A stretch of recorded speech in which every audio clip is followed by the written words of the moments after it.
से प्रेम करने वाली केकई कलंकित हुई। आज आपने किसी का नाम केकई रखा हुआ नहीं देखा होगा। कि भरत जी ने हाल से लौटते समय जब ये सारी बात पता पड़ी तो उनको श्राप दिया था कि माँ, तूने आज जो ये घिनौना कार्य किया है, आज मैं तुझे श्राप देता हूं कि आज के बाद संसार में कोई केकई नाम अपनी बेटी का नहीं रखेगा। देखिए क्या विधि का विधान था।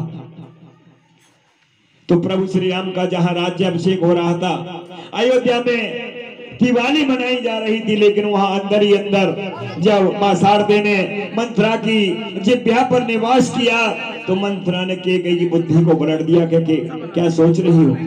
अरे रानी, राम को राज्य होगा, तेरे भरत के लिए तो कुछ भी नहीं है।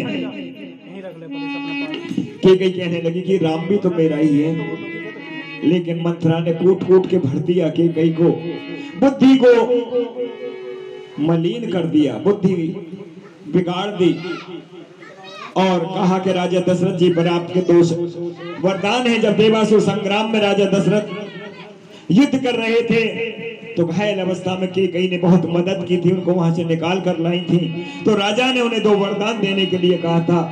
केकई ने कहा कि राजन, जब समय आएगा मैं ये वरदान आपसे मांग लूंगी। आज वही याद दिला रही है मंत्रा, क्या वो तो मां शारदे की कृपा थी, मां सरस्वती करा रही थी। और किस तरीके से केकई से मंत्रा कहने लगी, बोली सच्चे दरबार की। और केकई को मंत्रा ने, और केकई को मंत्रा ने और एक बात बताई है।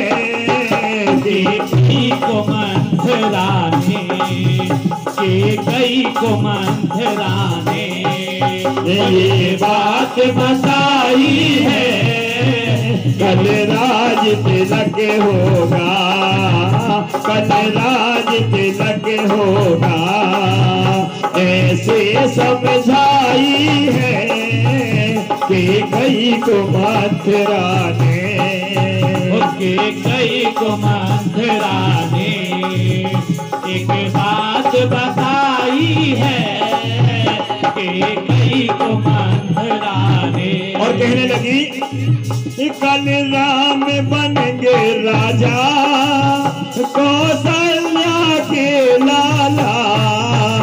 कल राम बने राजा, कौशल्या के लाला। और तेरे भरत को कुछ भी नहीं, और तेरे भरत को कुछ भी नहीं, ऐसे बहकाई है केकई को मंत्रा ने, केकई को मंत्रा ने एक बात बताई है, केकई को मंत्रा ने। और मांगल भवन अमंगल हारी, तब उस दशरथ अजर बिहारी। श्री राम को मां केकई ने 14 वर्ष का वनवास मांग लिया तो महलों में कोहराम मच गया। जो दिवाली मन रही थी सब अंधेरा छा गया। आज प्रभु श्री राम पिता की आज्ञा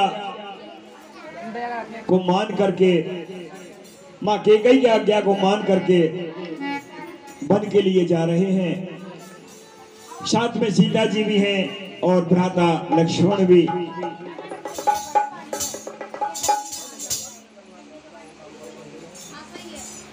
बोले सियावर रामचंद्र भगवान की जय। के सिया राम लक्ष्मण तीनों, के सिया राम लक्ष्मण तीनों और आज वन को जाते हैं सारे अयोध्या वासी, रोय रोय रुदन मचाते हैं। सिया राम लक्ष्मण तीनों, सिया राम लक्ष्मण तीनों, देखो वन को जाते हैं सारे अयोध्या वासी, रोय रोय रुदन मचाते हैं, रोय रोय रुदन मचाते हैं। रुक जाओ मेरे राम, ना जाओ मेरे राम, रुक जाओ मेरे राम, मेरे राम। तो इस तरीके से आज अयोध्या सूनी हो गई है। राजा दशरथ शोकाकुल पड़े हैं और कहने लगे कि राम, इसमें मेरा कोई दोष नहीं बेटा, ये तो कर्मों की गति है, तुम मुझे दोष मत देना। और क्या बोलिए राजा रामचंद्र भगवान जय। राम लला तो वन को चला, तेरा पिता पड़ा रे बेहोश, और कर्म गति है ये तेरे रे भाग्य की, पर मैं हूँ निर्दोष। कहाँ मेरे राम प्यारे, कौशल्या के राज दुलारे, राम मेरे प्राण प्यारे, कौशल्या के राज दुलारे। राम लला तू वन को चला, तेरे पिता पड़े बेहोश, कर्म गति है तेरे भाग्य में, पर मैं हूँ निर्दोष। कहाँ हो प्राण प्यारे, ओ मेरे राज दुलारे। राम लला तो वन को चला, तेरा पिता पड़ा रे बेहोश, कर्म गति है तेरे भाग्य की, पर मैं हूँ निर्दोष। राम मेरे प्राण प्यारे, कौशल्या के राज दुलारे। राम मेरे प्राण प्यारे, कौशल्या के राज दुलारे। बोलिए राजा रामचंद्र भगवान की जय। तो देखिए आज प्रभु जो महलों में रहने वाले हैं नंगे पैर, सबको त्याग करके साधु का वेश बना लिया है, तन पर भस्म रमा ली है, और 14 वर्ष के लिए वनों के लिए घर से निकल गए हैं।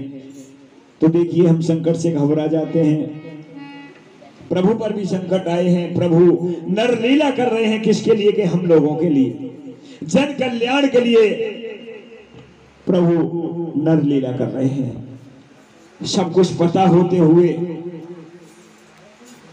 और किसी कवि ने चंद शब्दों में लिख दिया है कि त्रेता में राम न होते, अरे द्वापर घनश्याम न होते, कि यदि चारों धाम न होते तो जग कल्याण न होता, तो जग कल्याण न होता, तो जग कल्याण न होता, तो जग कल्याण न होता।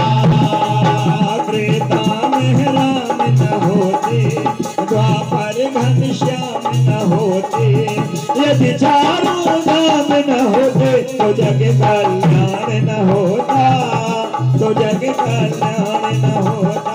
एक जग कल्याण न होता, तो जग कल्याण न होता। बोलिए श्याम रामचंद्र भगवान की जय। बोलिए उमापति महादेव की, बोलिए बालाजी महाराज संकट मोचन हनुमान बाबा की, बोलिए सच्चे दरबार की जय। तो देखिए जब प्रभु श्री राम गंगा पार करने के लिए आए हैं, तो केवट से नाम मांग रहे हैं आज प्रभु। देखिए जगत के पालनहार आज अपने भक्तों को कितना बढ़ावा दे रहे हैं, नर लीला कर रहे हैं प्रभु जन कल्याण के लिए। मनुष्य योनि में आए हुए हैं, जो हम लोगों को मनुष्य योनि मिलती है इसके लिए देवता भी तरस जाते हैं। 84 लाख योनियों को भोगने के बाद में मनुष्य की योनि मिलती है। प्रभु से वादा करके आते हैं कि प्रभु संसार में हमें भेजिए, जन्म दीजिए, मैं तेरा ही गुणगान करूंगा प्रभु। लेकिन इस मोह माया में फंस के सब भूल जाते हैं, और कलयुग में तो बहुत सहज साधन बता दिया है। प्रभु का नाम आप सच्चे मन से एक बार ले लीजिए, आपका उद्धार हो जाएगा। तुलसीदास बाबा ने भी लिखा है कि कलयुग केवल नाम आधारा, सुमर सुमर नर उतरऊ पारा। तो आज प्रभु श्री राम केवट से मांग रहे हैं नाव, कह रहे भैया हमें अपनी नाव बिठा करके इस पार कर दीजिए। केवट कहने लगा नहीं प्रभु नहीं, पहचान गए हैं केवट। बोले प्रभु ऐसे कैसे पार कर दूंगा, अरे कई जन्म बीत गए मुझे तो इस इंतजार के लिए। ऐसा बताते हैं कि केवट पिछले जन्म में कछुआ था, क्षीर सागर में रहते थे। तो एक दिन मन में आया कि प्रभु के चरणों को स्पर्श करूं। तो चलते चलते विष्णु भगवान शेष सैया पर मां लक्ष्मी चरण दबा रही हैं, लेटे हुए हैं। भैया धूप बत्ती का और उसका ज्योत का ध्यान रखे रहना थोड़ा। और जैसे ही चरणों की तरफ पहुंचा कछुआ, तो लक्ष्मी जी ने उठा करके कई योजन पीछे फेंक दिया। सोचा कि लक्ष्मी जी पैर नहीं छूने देंगी। फिर मेहनत करके दूसरी तरफ से घूम के आया कि सर की तरफ से जाऊं, तो शेषनाग ने ऐसी फुसकार मार दी कि फिर कई योजन पीछे फेंक दिया। कछुए ने कहा कि प्रभु, क्या मुझे इतना भी वो नहीं कि मैं आपके चरण स्पर्श कर सकूं? प्रभु ने कहा कोई नहीं, चिंता मत करिए, मैं त्रेता में आऊंगा और ये लक्ष्मी जी और शेषनाग जी खड़े देखते रह जाएंगे, आप मेरे चरण स्पर्श नहीं, चरण धोगे। आज वही समय आ गया है। आज केवल कहने लगे प्रभु ऐसे नाव में नहीं बिठाऊंगा आपको। अरे आपको नाव में बिठाते मेरी नाव उड़ गई तो मैं तो भूखा मर जाऊंगा। मैंने सुना है कि गौतम ऋषि की नारी अहिल्या आपके चरण रज लगते ही आकाश मार्ग से स्वर्ग के लिए प्रस्थान कर गए। अगर मेरी नाव उड़ गई तो मेरे बदले यही साधन में कहां से अपने परिवार को पालूंगा।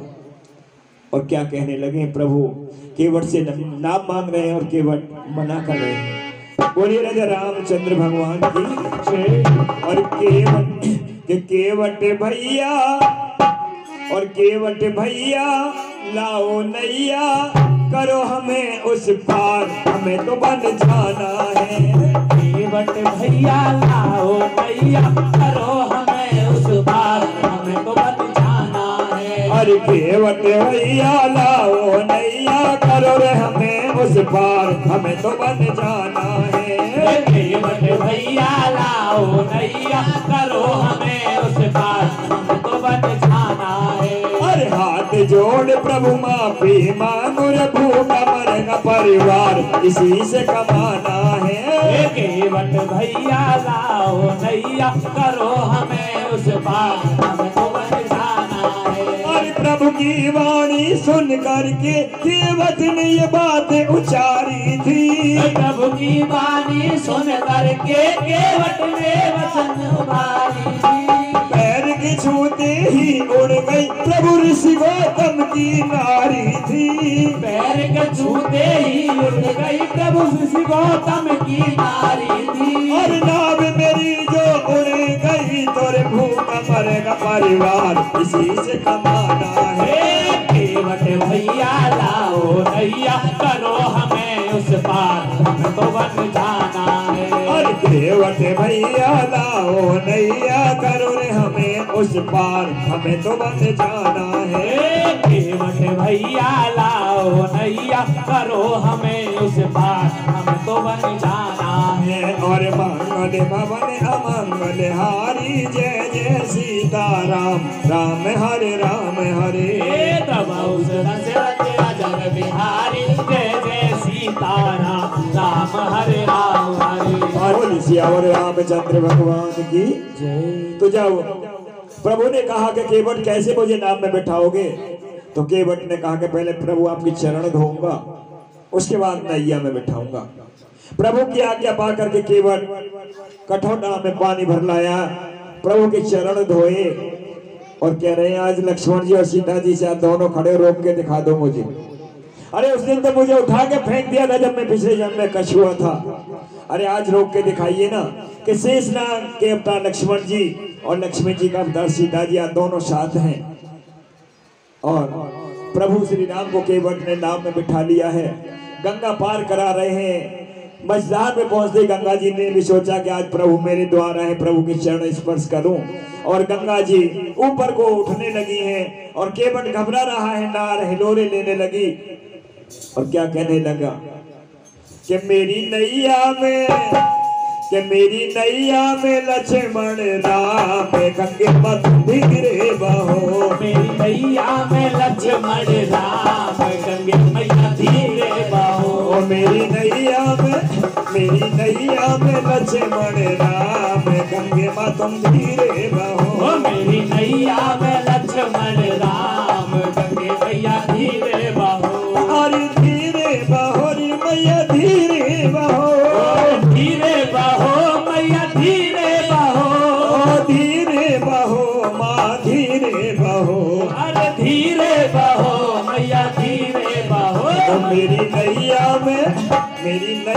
में चारों धाम गंगे माँ तुम धीरे बहो। मेरी नैया में लक्ष्मण राम गंगे मैया धीरे बहो। मेरी नैया में लक्ष्मण राम गंगे माँ तुम धीरे बहो। मेरी नैया में लक्ष्मण राम गंगे मैया धीरे बहो। के मंगल भवन अमंगल हारी। दबाऊ से दस